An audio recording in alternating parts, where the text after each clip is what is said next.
నాకు చెప్పండి. ఏదైతే ఫిరాయింపు ఎమ్మెల్యేలు ఉన్నారో వాళ్ళ మీద కేటీఆర్ గారు కొన్ని నిషిద్ధ వ్యాఖ్యలు చేయడం జరిగింది. ఏది స్త్రీలింగం ఒకటి ఉంటుంది, పురుషలింగం ఉంటుంది. వీళ్ళు ఏ లింగం అనేది వాళ్ళే నిర్ధారించుకోవాలన్నట్టుగా మాట్లాడడం జరిగింది. దాన్ని ఎట్లా చూస్తారు మీరు?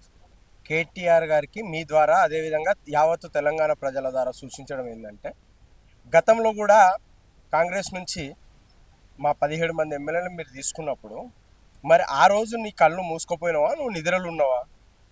మీరు ప్రజాపక్షంలో ఉండే ఈరోజు మరి ఆ రోజు మరి స్త్రీలింగమా పురుషలింగమా అనేది మరి ఆ రోజు నీ కళ్ళు ఏమైనా మూసుకుపోయినాయా, లేకపోతే చెవులు ఏమైనా దొబ్బినాయా?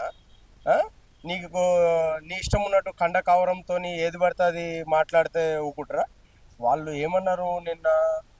మేము ఏదైతే ప్రభుత్వం తెలంగాణ రాష్ట్రంలో కాంగ్రెస్ ప్రభుత్వం ఏర్పడితే మేము ఒకవేళ కాంగ్రెస్ పార్టీలకు పోతే ఆ రోజు ఏ విధంగానైతే మా పార్టీ వదిలిపెట్టి పోతే డెవలప్మెంట్ గురించి ఆలోచన చేసిండ్రో ఈ రోజు కూడా వాళ్ళు రూలింగ్ గవర్నమెంట్ ఉంది కాబట్టి అక్కడ ప్రజలకు పని అవుతుంది కాబట్టి వాళ్ళ కాన్స్టిట్యున్సీలో వాళ్ళున్న కార్యకర్తలను అదేవిధంగా సీనియర్ నాయకులను అందరిని కలుపుకొని క్రమశిక్షణగా వాళ్ళు పార్టీలకు రావడం జరిగింది. ఈరోజు మరి ఆ రోజు గురించి అడిగితే మరి ఆ రోజు మా వాళ్ళు 17 మంది మేము ప్రతిపక్షంలో హోదాలు లేకుండా చేసినావు నువ్వు.